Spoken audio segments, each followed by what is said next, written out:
Good afternoon, Mr. Tang Wei Tang, and thank you for joining our interview today. Together with my group members, we are conducting this interview for our MGMT3004 Entrepreneurship Assessment. Today, we would like to learn more about your entrepreneurial journey and how you develop commute into a successful lifestyle and social dining brand. Thank you again for taking the time to share your experience and insight with us. For the question 1, when did you first notice change in young consumers' social and dining habits in China? I began to pay particular attention to the changes in consumption habits of young Chinese consumers around 2010. At that time, in many first-tier cities in China, more obvious nightlife culture began to emerge, especially in Shanghai and Beijing. Young people no longer just went out to eat. Many of them began to place greater emphasis on socializing, relaxation, and overall experience. At that time, I often observed the behaviors of my friends and young consumers around me. I found that when they went out to consume, they were no longer just for the purpose of eating. They wanted to have a comfortable environment where they could chat, stay longer, and even use the space as a form of daily relaxation. However, I also noticed that there was actually a gap in the market at that time. Although traditional restaurants were suitable for dining, many bars had a nightlife atmosphere. Some consumers found them too noisy or too commercial, and they might not be suitable for daily socializing. So, from 2010 to 2011, I gradually realized that young consumers might increasingly value the experience and social aspects in the future, rather than just consuming products themselves. I think this is actually a stage when China's consumption culture began to change. But at that time, I didn't immediately decide to start a business. I was more in long-term observation mode. I always believed that truly good entrepreneurial opportunities are not suddenly conceived. Rather, they are discovered when you continuously observe the market and gradually notice that consumer behaviors are changing. It was also because of the observations during the period that I later developed a genuine interest in the social dining direction.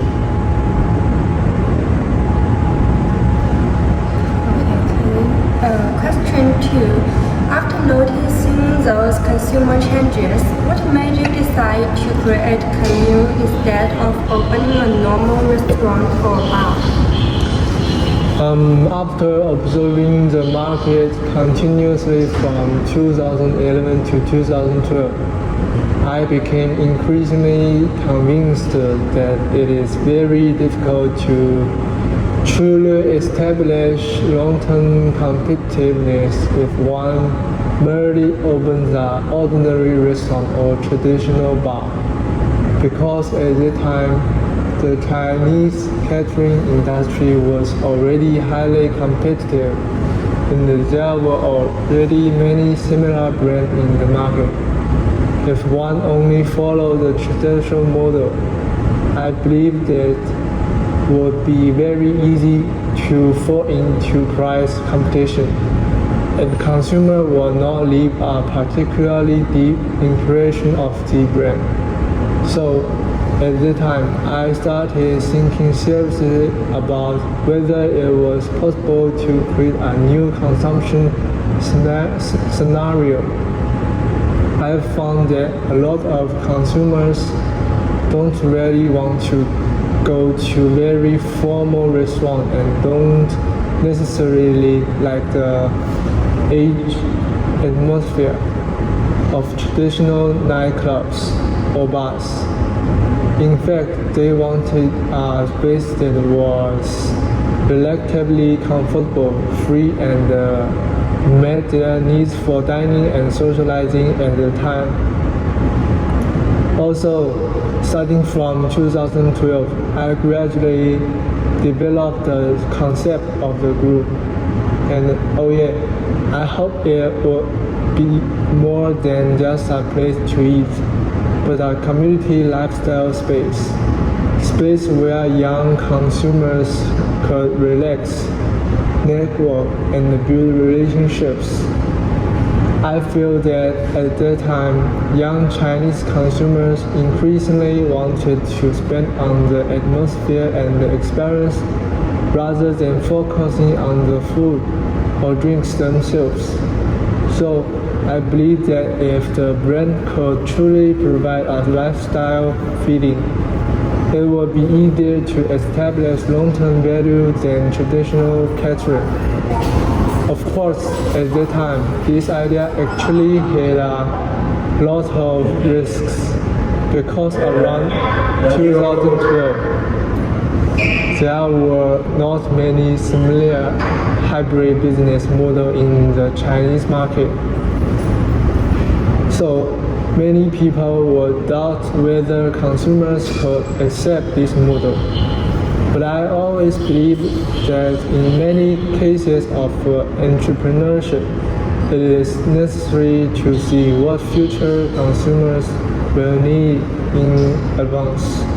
If one simply follows the mature market, it is difficult to truly create one's own brand value. So, even though the concept was not yet mature at the time, I was still willing to try. Thank you for the questions.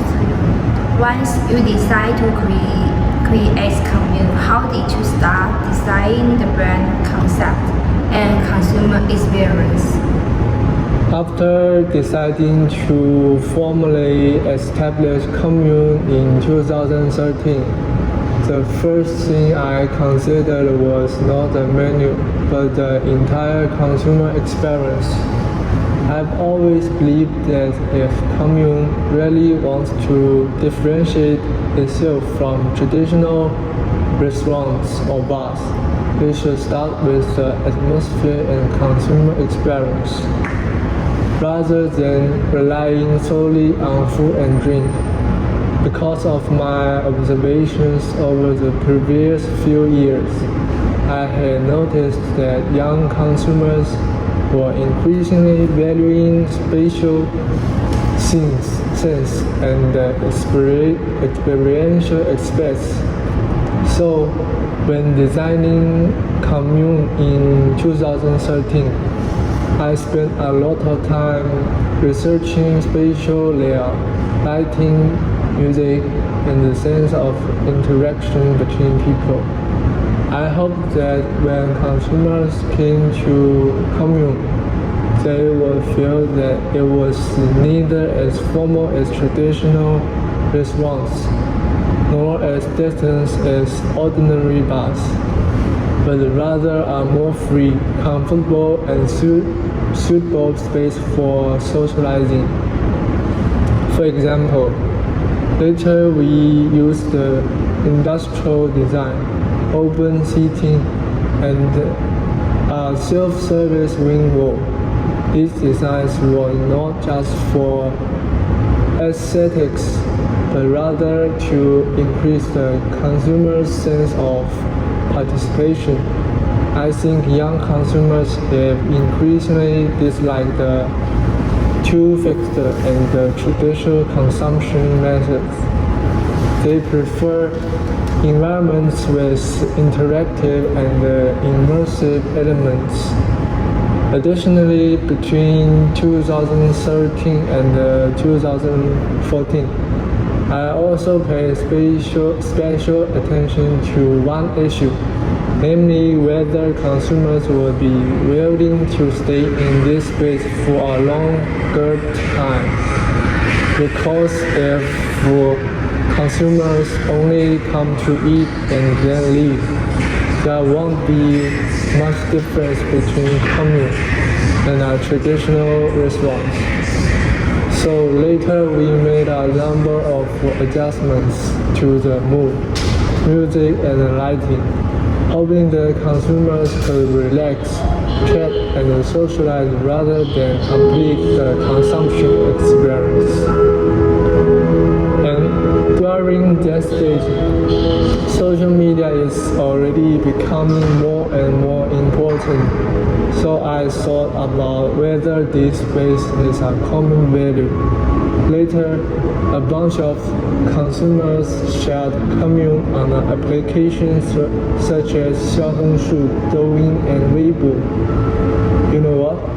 I think this actually proves that understanding of the need of young consumers at the time was correct. In the early stage for commune, how did you gather resources and build your business network? Question 4. When preparing for commune in 2013, the biggest practical problem was the lack of resources. But because at the time we only had one idea, but from concept to actual implementation, there were still many issues such as funds, store resource, supply chain, team and partners, all of which needed to be gradually established.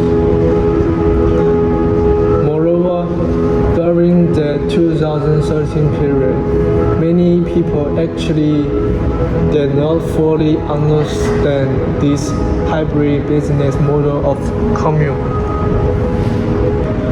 Because at that time, most Chinese catering brands were still relatively traditional, and the people were more accustomed to the single model of restaurants or bar.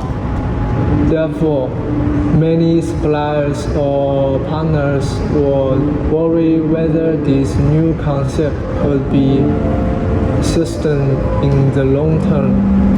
I remember that between 2013 and 2014, I spent a lot of time communicating with different partners. I would constantly explain to them why I believe that young consumers will increasingly value social lifestyles, experiences rather than just dining itself. Additionally, due to limited funds at the time, many decisions had to be very cautious. For example, when choosing a store location, we would not only look at the most popular location, but also pay more attention to whether the consumer atmosphere of this place was suitable for the commune concept. And in the supply chain part, we did not have the ability to establish a particularly large system from the beginning. So, we most sought partners who could grow together with us. That stage gave me the biggest impression that in the early stage of entrepreneurship, the most important thing was not how much resources you had, but whether you could truly utilize the limited resources well. Because in reality, many entrepreneurial ideas are truly good, but often it is not because of whose idea is the best, but because who can integrate resources better that makes it possible to be implemented. And since 2013, I've increasingly realized that a network of connection is really very important for entrepreneurship. Many opportunities are not actively sought out, but are formed gradually through long-term relationship building. Sometimes others are willing to give you a cooperation opportunity not because you are successful, but because they believe that you may succeed in the future. So later I thought that the early stage of entrepreneurship, it is not only about establishing a business, but also about building other trust in you. Thank you. For question 5, what was your biggest concern when opening the first commune store in 2014? When the first commune store officially opened in 2014, my greatest concern was not the short-term profit, but whether consumers could truly understand this concept. At that time, commune was indeed very different from traditional dining models.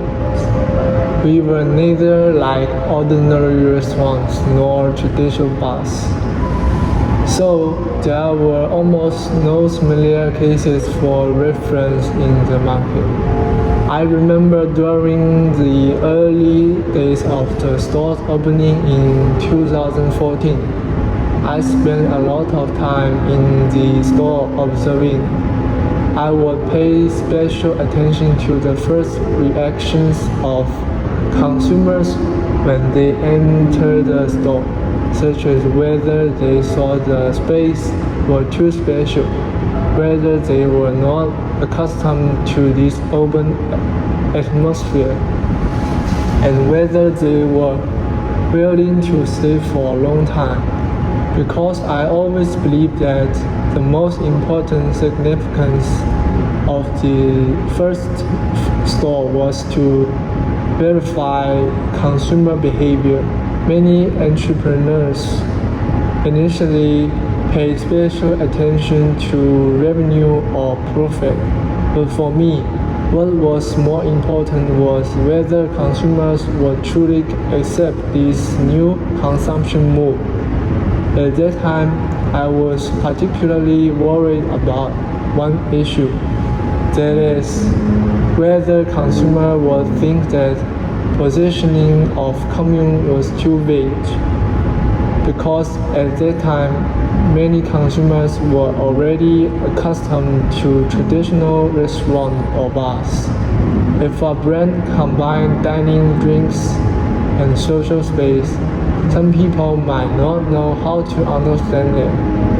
However, later my surprise, a bunch of young consumers actually found it fresher because of this difference, especially in the period from 2014 to 2015.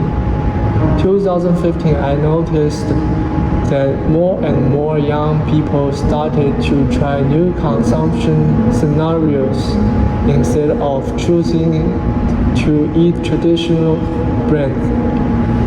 Later, I gradually realized that consumers increasingly value the experience and the social atmosphere.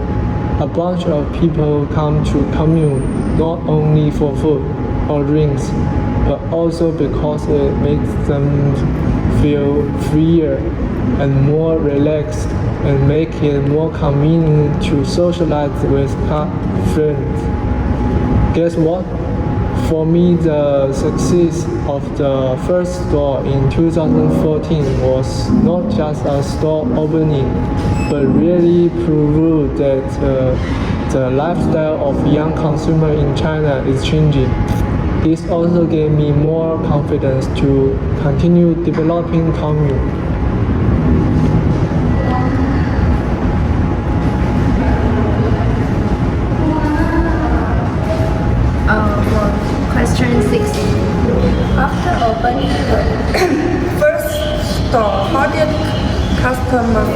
influences commute's development?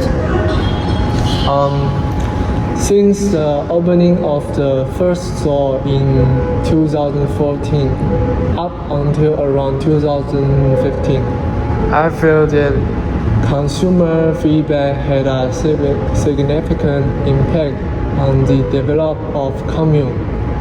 Because during that period, we were still constantly learning what consumers truly needed. I would often observe the detailed behavior of consumers in the store. For instance, which area did they prefer staying in? When was the atmosphere the best? Would consumer actively take photos with friends to share? And how long would they stay in average? Because for commune, what we truly wanted to establish was not just a dining experience, but a social experience. So, many times I feel that consumer behavior responses were more important just sales figures. I remember that in 2015, we made many adjustments. For example, some menu items that we initially thought would be particularly popular, but later it turned out that consumers actually value the overall party experience more than a single food item. Also, details such as music, lighting, and seating distance, we later continuously optimized based on consumer feedback. Moreover, from 2015, I gradually discovered the differences in consumer needs between different groups. Some consumers pay more attention to the quality of the food, while others care about the atmosphere and social life. And oh yeah, so later I feel more and more that the brand can think not only from the perspective of products, but must also take into account the feeling of emotional experiences of consumers.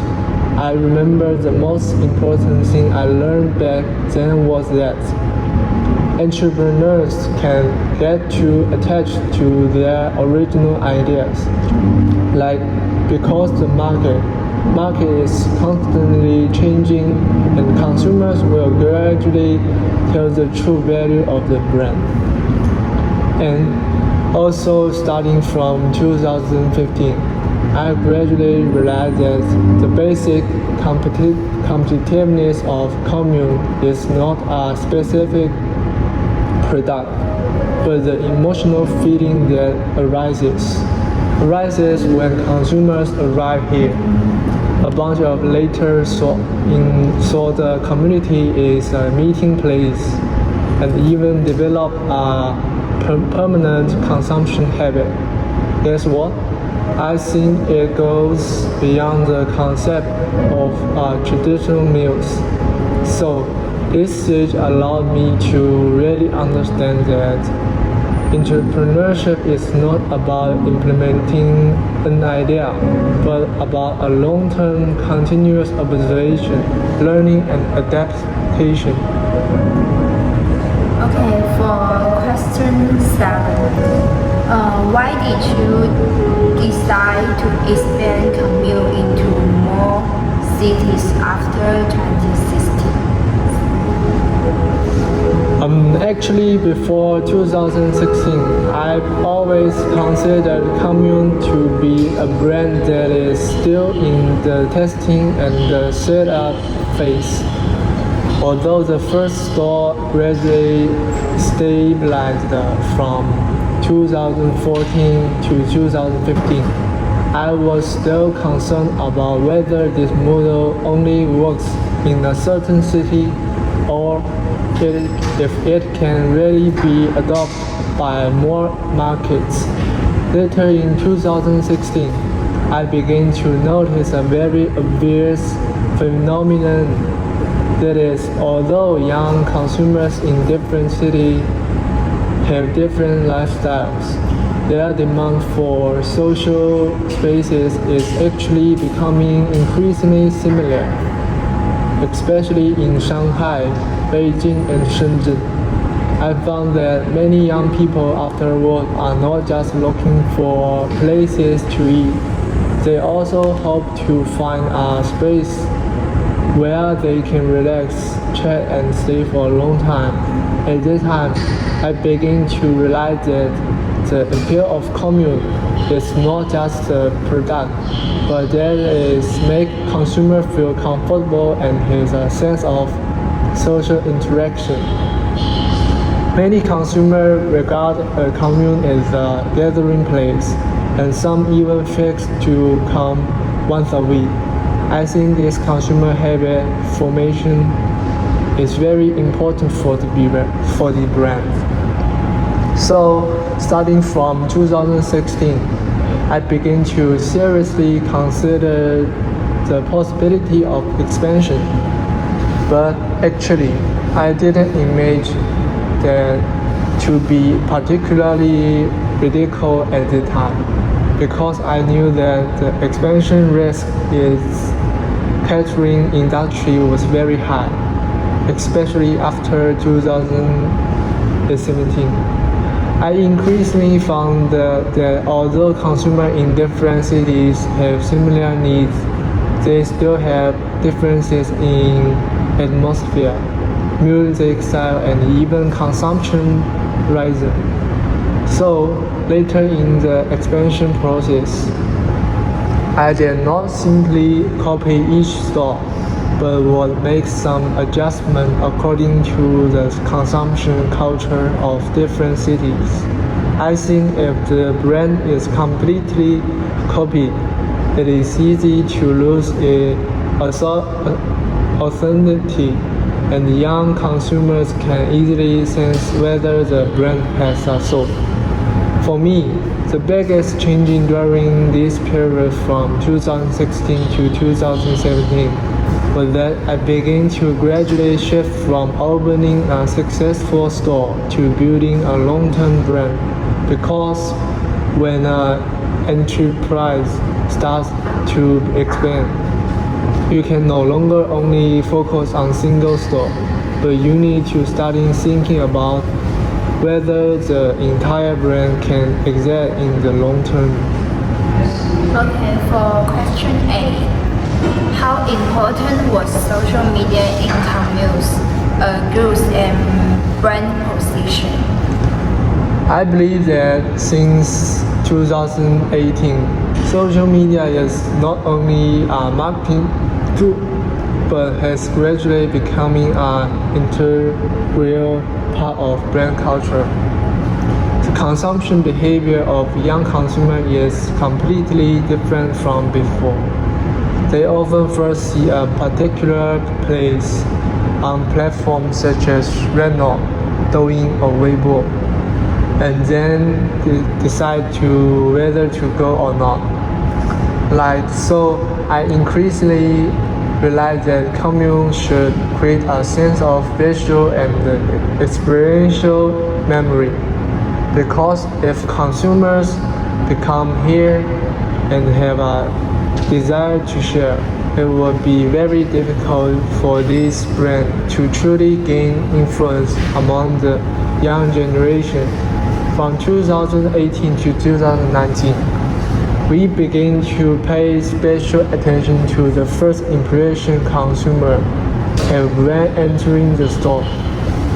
For example, lighting, space class, music, and overall atmosphere. I would think about whether these things could naturally trigger the desire of consumer to take photos or share. But I think what was more important is not whether the photos are good looking, but whether consumers are willing to actively connect their lives with this brand. Because young consumers nowadays are less and less fond of traditional advertising and more likely to trust the content shared by real users. I remember that starting from 2019, I often saw many consumers actively sharing photos of themselves and their friends having a gathering at commune on Redbubble. At that time, I gradually realized that consumers are no longer just coming for consumption, but are beginning to recall commune with a lifestyle senses. However, social media actually also makes brand pressure greater because trend changes are very fast. Young consumers can easily lose interest in the same content. So, since 2020, we have begun to constantly adjust the brand content, hoping that commune is not just a place for celebrities to take photos, but a brand that can maintain an emotional connection with young consumers. For a long time, I think now brand competition is not about who has the most advertisements, but who can more easily enter the conversation in consumers' daily lives. Thank you very much. For the question 9, what operational and management challenge did you face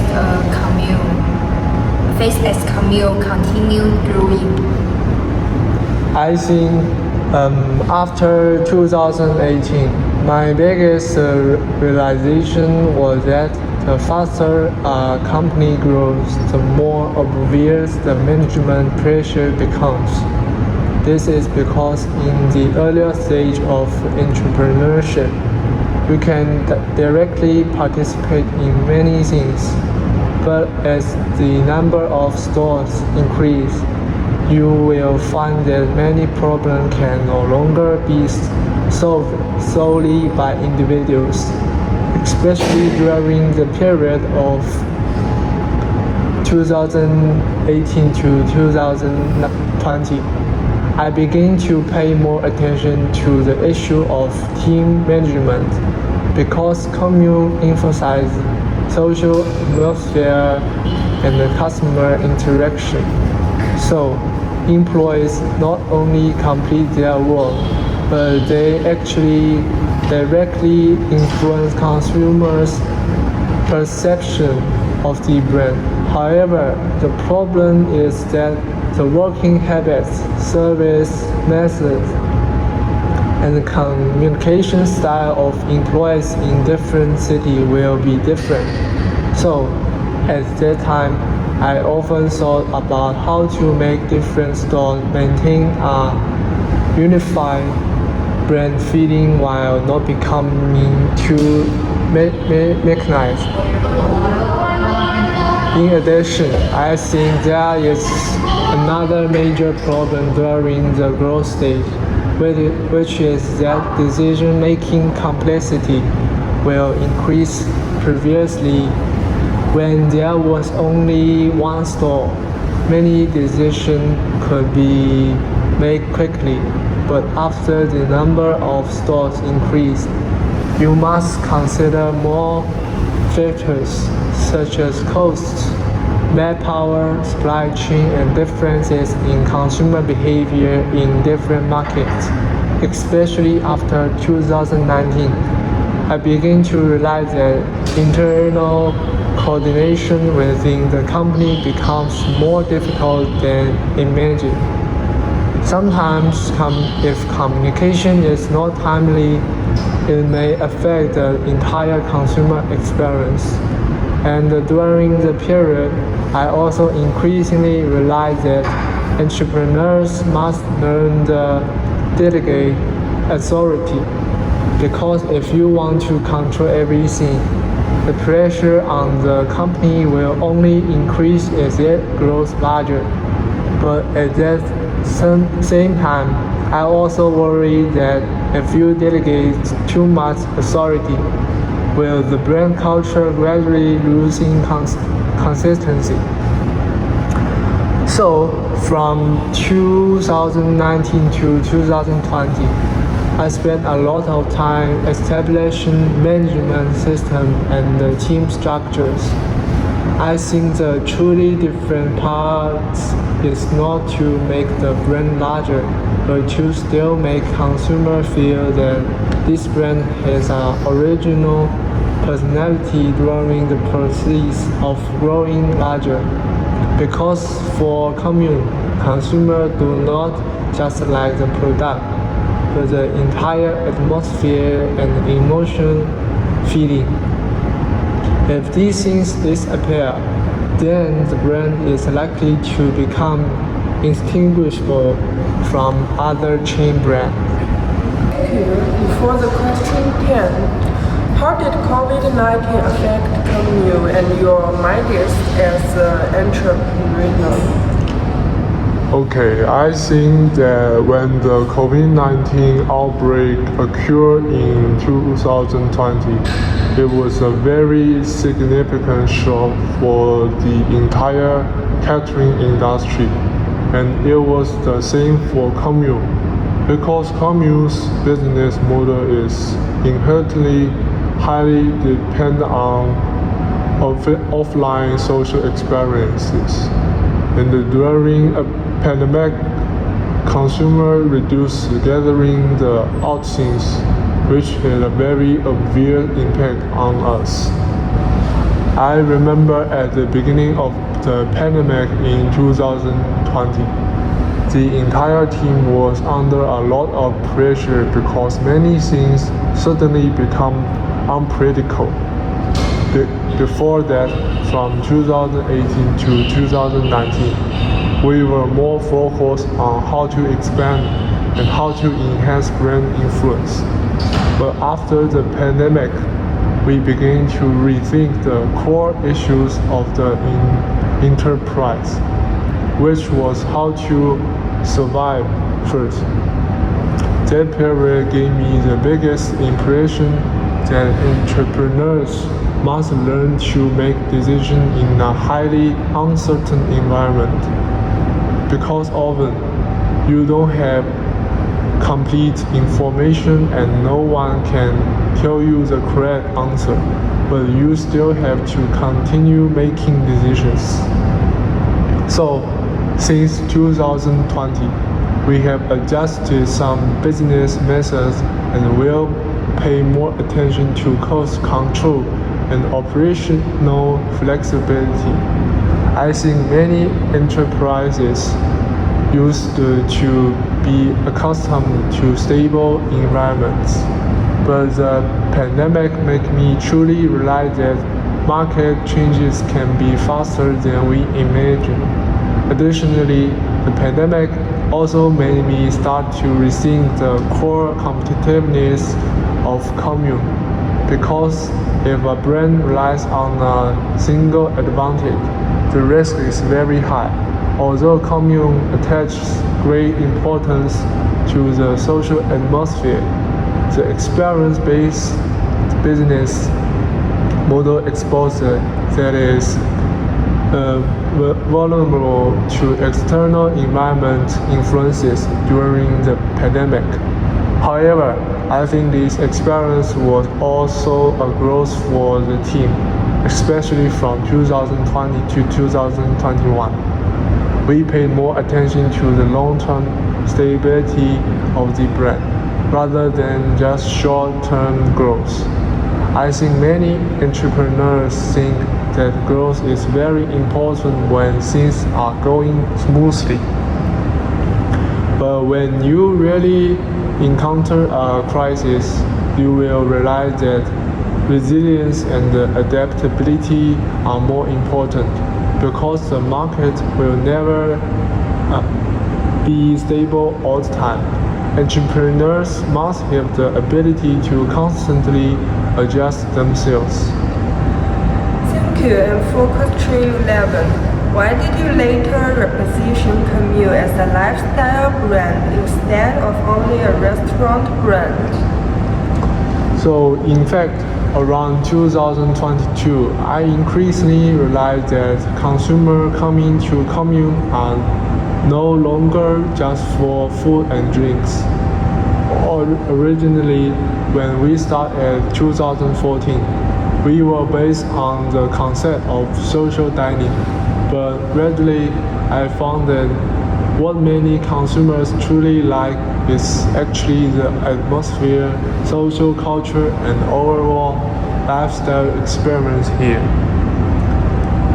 Especially after 2021 and 2022, younger consumers have increasingly valued emotional connection and the personal identity.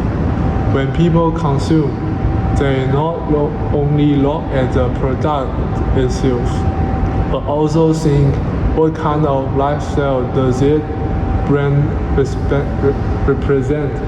Does it conform to my lifestyle? So in 2022, I began to think that commune should not just be defined as a catering brand, but should be lifestyle social brand. Because I believe that in the future, brand competition, it is no longer just product competition, but cultural competition. For example, many consumers come to commune not just for meal, but for gatherings with friends, relaxing, and even consider this place as a social space. I think this has gone beyond this scope of traditional catering consumption. Additionally, since 2018, we've been paying great attention to social media. And after 2022, I have more clearly feel that the influence of social media on lifestyle positioning is increasing because many consumers will actively share the atmosphere, space design, and the party experience of commune, which actually allow the brand to gradually form a lifestyle identity. However, lifestyle brands are actually more difficult to operate because consumers have higher expectation for lifestyle brands. They will pay more attention to the brand culture, atmosphere, and emotional experience. As the brand stops innovating or loses its original identity, consumers will quickly lose interest. So, since 2022, I have increasingly valued brand culture, not just store operation. I hope commune can maintain a useful, free, and social atmosphere for a long time, rather than simply becoming a chain catering brand. Thank you. For question 12, looking back on your entrepreneurial journey, what advice would you give to young entrepreneurs today?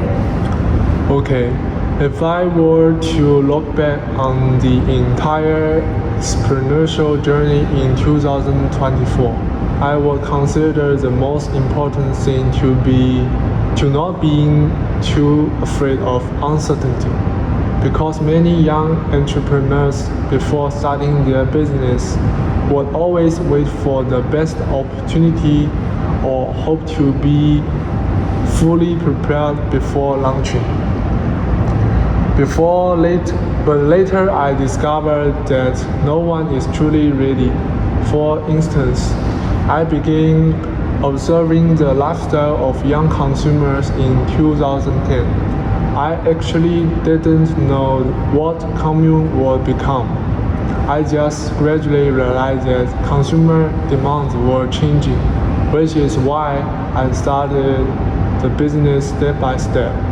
I believe one of the most important ability in entrepreneurship is adaptability, because from opening the first store in 2014 to expanding in 2016 and during the pandemic in 2020, the problem faced then at each stage were completely different. If an enterprise always stays in its past successful model, it is very likely to be eliminated by the market. Also, I think entrepreneurs must learn to observe consumers over the long term, because truly good entrepreneurial opportunities are often not from technology, but from changes in consumer behavior. Commune actually started because I had been observing the changes in the lifestyle of young consumers for a long time, and then gradually discovered this opportunity.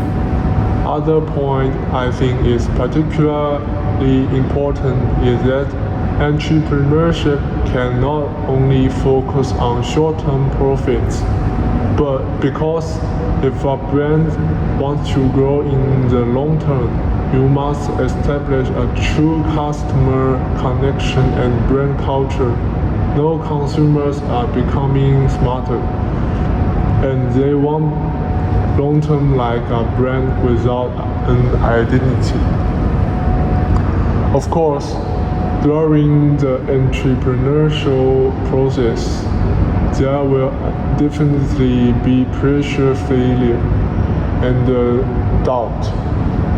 I myself had very high pressure when opening the first store in 2014, expanding in 2016, and during the pandemic in 2020.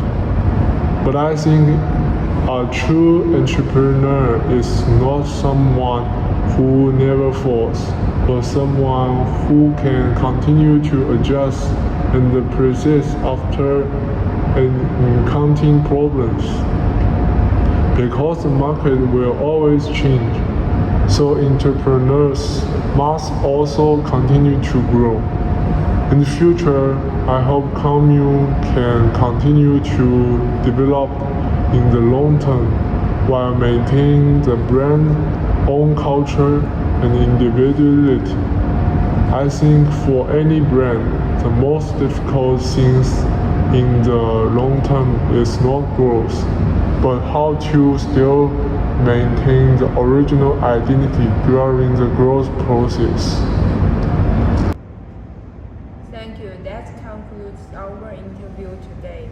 Mr. Tang Wei Tang, thank you again for taking the time to share your entrepreneurial journey and experience with us. Your insights into building Commune, understanding young consumers, and managing business growth has been extremely valuable and inspiring to our group. We really appreciate your time and honesty during this interview. You know what? Thank you again, and we wish you and Commune continued success. Thank you very much.